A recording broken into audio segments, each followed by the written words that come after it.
আজ ২৬শে মে। আমাদের গরমের ছুটিতে হঠাৎ বেড়াতে যাওয়ার আজকে তৃতীয় দিন। আমরা পৌঁছে গেছিলাম, আগের দিন তোমাদের বলেছিলাম, চটকপুরে, দার্জিলিং জেলার সর্বোচ্চ গ্রাম। সকালবেলা ঘুম থেকে উঠেই মনটা খুব আনন্দে ভরে গেছিল। চারপাশ রৌদ্র করজ্জ্বল, কেননা কালকে বৃষ্টি হয়েছিল। আজকে ভাবতে পারছিলাম না সকালবেলা মেঘলা দেখব নাকি রোদ উঠবে। রোদ ওঠায় দূর থেকে কাঞ্চনজঙ্ঘা দেখা যাচ্ছিল, যদিও খুব পরিষ্কার না দেখা গেলেও দেখা গেছিল।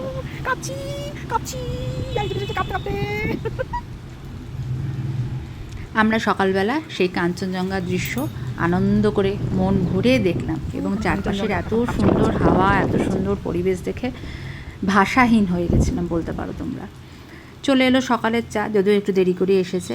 আমরা অনেকটা ভোরে উঠেছিলাম। চাটা খেয়ে আমাদেরকে বলা হলো যে যদি আমরা অভয়ারণ্যে যেতে চাই তাহলে যেন আমরা ব্রেকফাস্টের আগেই চলে যাই, এবং ওখান থেকে একজন গাইড নিয়ে আমরা বেরিয়ে পড়লাম অভয়ারণ্যের উদ্দেশ্যে, সেঞ্চল অভয়ারণ্যের উদ্দেশ্যে।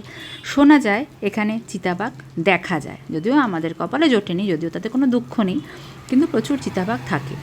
আমরা টুকটুক করে বেরিয়ে পড়লাম আমাদের জঙ্গল ভ্রমণের উদ্দেশ্যে। সেখানে পাইন ফরেস্ট আছে, পাইন ফরেস্টেও যাওয়ার কথা আছে। আমরা বেশ ওপরে ছিলাম। সিঁড়ি দিয়ে নেমে, ওই যে আমাদের হোমস্টে, সিঁড়ি দিয়ে নেমে আমরা চললাম জঙ্গল ভ্রমণের দিকে।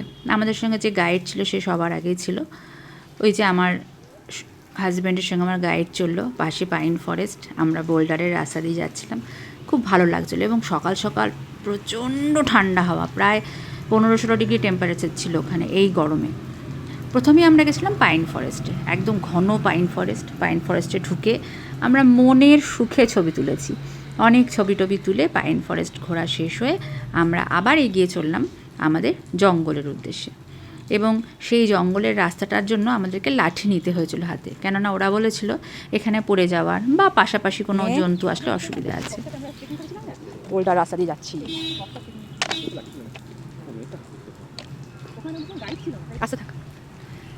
আমরা বোল্ডারের রাস্তা পেরিয়ে লাঠি নিয়ে মোটামুটি এগিয়ে চললাম সবাই। বোল্ডার রাস্তায় একদম জঙ্গলের শেষে গিয়ে একটি ঝিল দেখতে পেয়েছিলাম, এবং সেখানে ঘন্টা ঝোলানো আছে, মন্দির আছে। ভীষণ ভালো লাগে যেন, এত ঘন জঙ্গল যেখানে মানুষ যাই কম, এত উপরে একটা ছোট্ট গ্রাম, সেখানে আছে ঝিল, সেখানে জল এলো তো, এবং তার পাশে ঠাকুর দেবতা। আমাদের ঘোরা শেষ করে জঙ্গলে বিশেষ কোনো ভয়ের কিছু ঘটেনি। আমরা আবার ফিরে চললাম আমাদের হোমস্টের দিকে। আমাদের এই জঙ্গল ভ্রমণ এবং এই ঝিল দেখে মন প্রাণ ভরে গেছিলো। মনে হচ্ছিল না এই জায়গাটা ছেড়ে আর কোথাও যাই, মনে হচ্ছিলো এইখানেই ২-৩ দিন বসে থাকি।